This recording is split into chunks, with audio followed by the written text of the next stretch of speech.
ঢাকাসহ দেশের অন্তত ৯টি অঞ্চলে ঝোড়ো হাওয়া সহ বৃষ্টি ও বজ্রবৃষ্টির সম্ভাবনা রয়েছে। এর ফলে ঢাকার দিনের তাপমাত্রা কমে গরম কিছুটা হ্রাস পেতে পারে।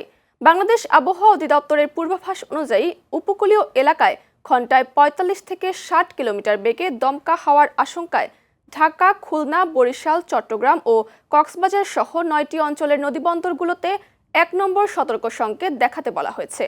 তবে বঙ্গোপসাগরে বৈরী আবহাওয়া কিছুটা কমে আসায় সমুদ্র বন্দরগুলোর ৩ নম্বর সতর্ক সংকেত প্রত্যাহার করা হলেও মাছ ধরার ট্রলারগুলোকে উপকূলের কাছাকাছি থাকার নির্দেশনা দেওয়া হয়েছে।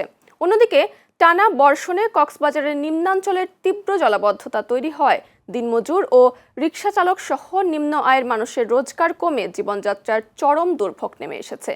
একই সাথে সৈকতে পর্যটকের উপস্থিতি আশঙ্কাজনকভাবে কমে যাওয়ায় সেখানকার হোটেল, মোটেল ও রেস্তোরাঁ ব্যবসায় ধস নেমেছে।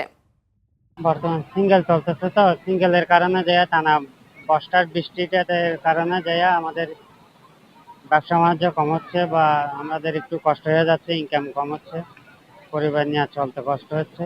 লোক একবারে নাই বললে চলো, তার মধ্যে আর এখানে ছাতা গ্রুপ হতো, আমরা গাড়ি একবার চাইতে পারতেছি না, সীমিত জায়গা, তার উপর অনেক নির্দেশনা আছে, এদিকে যেতে পারবো না, এদিকে যেতে পারবো না, সেগুলি আর কি ঝামেলা বলতে আমাদের। টানা 15 দিন বৃষ্টি ছিল, টুরিস্ট ছিল না, মানে মানে অনেক তুফান আছিল আর কি। সাগরের অবস্থা উত্তল আছিল, মানুষ আসে নাই। এখন টুকটাক হইতে আছে আর কি। এখন মনে করেন শতকরা 20% হচ্ছে টুরিস্ট আর লোকাল হচ্ছে 80%।